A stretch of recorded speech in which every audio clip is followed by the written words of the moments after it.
karena Indonesia tidak melakukan lockdown. Jadi gelombang pertama pun dari pandemi pertama itu belum berakhir. Kemudian diukur titer antibodinya, berapa banyak titer antibodinya yang sudah divaksin. Kalau 90% lebih orang yang divaksin akan terproteksi, ya mungkin kita bisa seperti AS.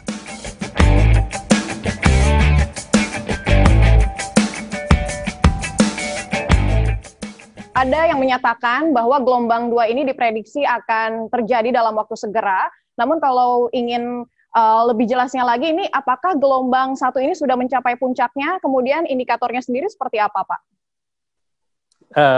Saya bingung ya, karena Indonesia tidak melakukan lockdown. Jadi gelombang pertama pun dari pandemi pertama itu belum berakhir.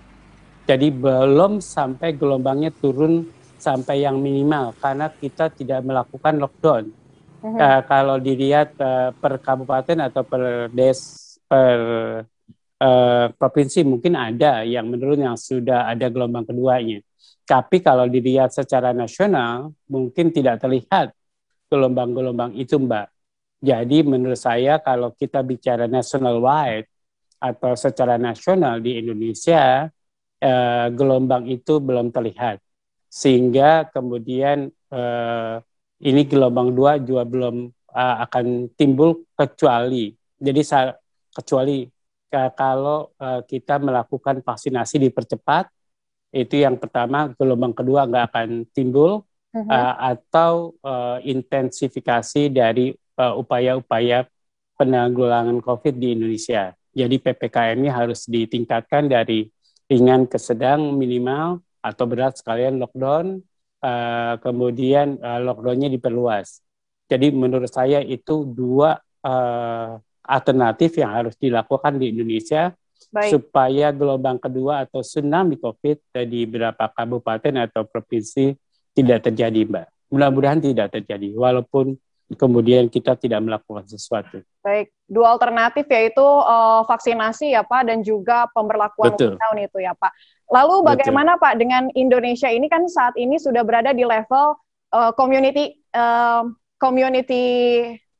transmission ya Pak. Dalam arti kalau misalnya kita berkaca ke India, ini dari 1 individu bisa menularkan ke 10 individu lainnya. Ini bagaimana menurut Bapak? Dan seberapa besar potensi Indonesia bisa menjadi negara epicentrum, Pak? Ya, jadi pertama mungkin kalau di Indonesia epicentrumnya kita sudah jelas ya. Epicentrumnya Jakarta, epicentrum keduanya Jawa Timur. Clear dari awal-awal penyebarannya begitu. Jadi epicentrum itu dilihat dari pola penyebaran wabah ini. Jadi epicentrum adalah epicentrum dari wabah di Indonesia. Baik. Jadi epicentrum dari wabah itu adalah Jakarta dan Jawa Timur yang kedua. Kemudian kalau kita melihat penularannya ini kan COVID-19 adalah droplet infection. Jelas itu di masyarakat.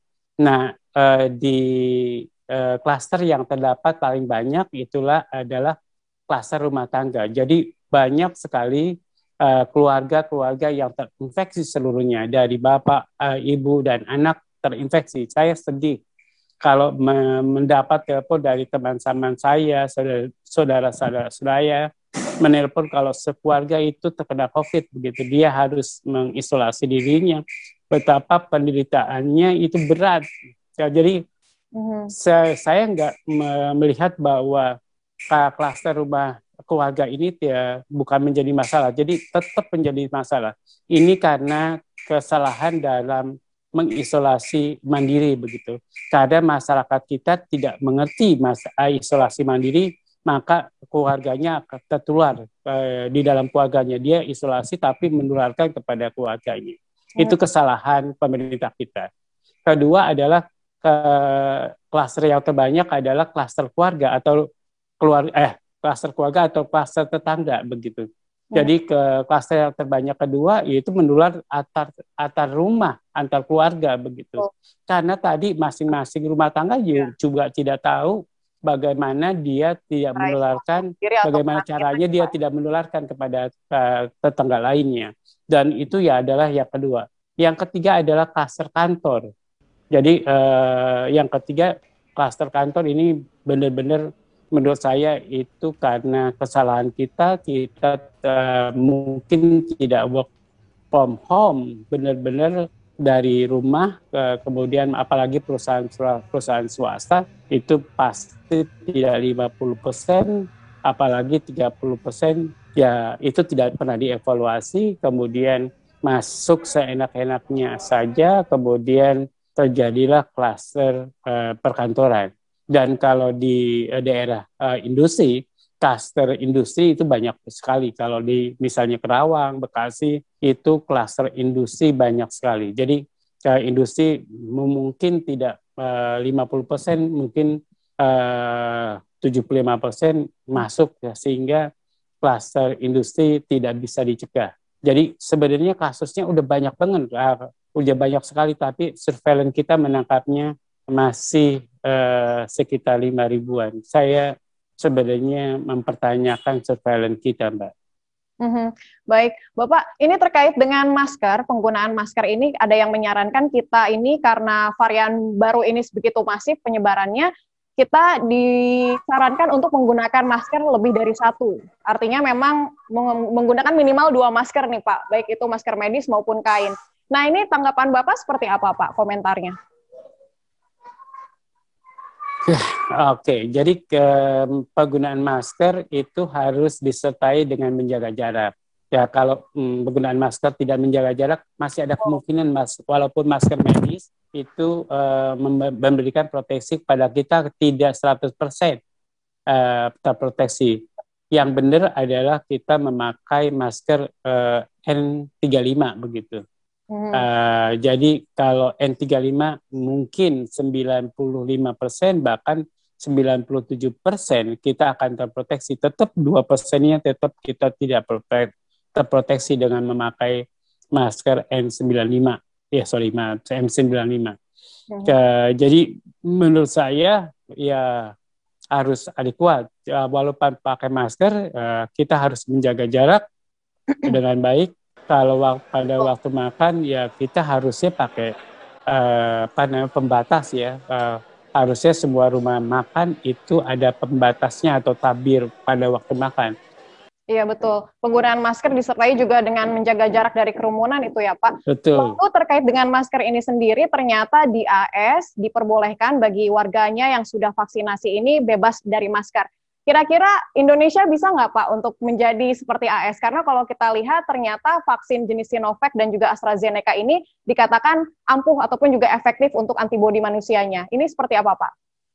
Ya, menurut saya harusnya dengan pilot. Orang-orang yang divaksin, kemudian diperiksa antibodinya. Kemudian diukur dari daerah pilot, kemudian diukur titer antibodinya, berapa banyak titer antibodinya yang sudah divaksin. Kalau 90% lebih orang yang divaksin akan terproteksi, mungkin kita bisa seperti AS. Tapi kan vaksin efikasi kita yang kita gunakan, Sinovac maupun AstraZeneca, itu hanya 70%. Bahkan vaksin Sinovac 65%. Siapa yang mau gambling 30% atau 35%, kita mungkin masih titer antibodinya tidak pada level terproteksi. Jadi bayangkan kalau 35% tidak terproteksi, kita tidak menggunakan masker, itu ya artinya ada peluang untuk menular kepada orang yang divaksin dan akan mengecilkan orang-orang akan divaksin. Buat apa divaksin? Masih tertular begitu. Nah, jadi dengan memakai masker, maka orang-orang yang divaksin akan lebih tercegah begitu.